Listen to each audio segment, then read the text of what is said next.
Hi everybody, I'm Blue Nagoon. Today I'm doing a quick review and recommendation of Eva X's new album, I Dream of a Reality.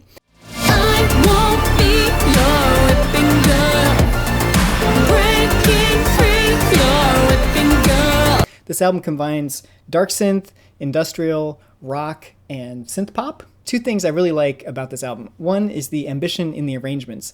Interesting sounds are constantly coming and going. No two sections of a song feel exactly alike. And there's just always something happening that makes me go, oh, that's cool. And two, things go hard. Like Eva X and her production team, if they're going down a particular road, they're going to go down at full bore for 20 seconds of a song. And then something else will happen next. But they fully commit to whatever they're doing at that moment in the song. And those two factors together make it a very interesting, exciting album. Maybe it's because I already knew the first three tracks of the album, but for me, the best run on this album is the last three tracks, not including the remixes. This is where the album allows itself to get a little quieter. Eva X uses a little more of her lighter, higher register. There seems to be a little more focus on melody, and I really like the contrast of the quiet and loud parts on these songs.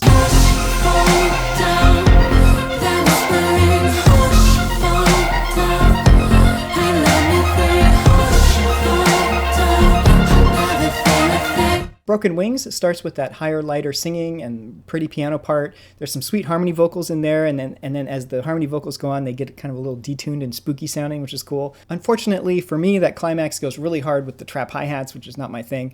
But it's just the rest of the stuff going on in that track is really cool. Hear the Silence is another one that starts quieter and gets louder as it goes on. And my favorite moment in the whole album is on this track. It's at the end. It just gets, I don't want to spoil it too much if you haven't listened to it, but it just gets massive for like 15 seconds or so. And I really want that section to go on longer, but I recognize that its brevity is part of its power. But yeah, it's such a cool surprise. Hear the silence, silence, silence, silence, hear the... And then the album closes with Tear Down These Walls, which is an unashamed like 80s rock track. The galloping rhythm parts remind me a little bit of like Iron Maiden.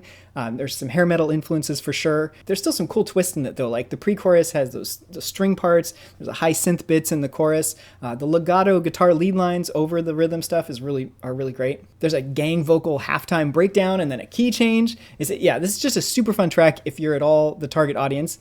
For me, I think it's pretty much a bullseye. Tear down these walls, brick by brick. I raise my flag, bit by bit.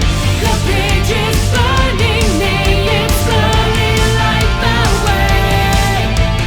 The album closes with 3 remix tracks. It is kind of interesting to see how the remixers push the songs in a different direction, but I'm not a remix guy generally, and specifically in this case, I do prefer the original arrangements of the songs. But if you're into remixes, there's definitely some extra value on the album for you. I definitely recommend checking out this album if you're into any of the genres that I mentioned earlier: synthpop, darksynth, cyberpunk, industrial, good old rock. I think people who are into genres blending and mixing together will get the most out of this album. That's certainly where I'm at, and I had a really good time listening to it. Thanks for watching, everybody.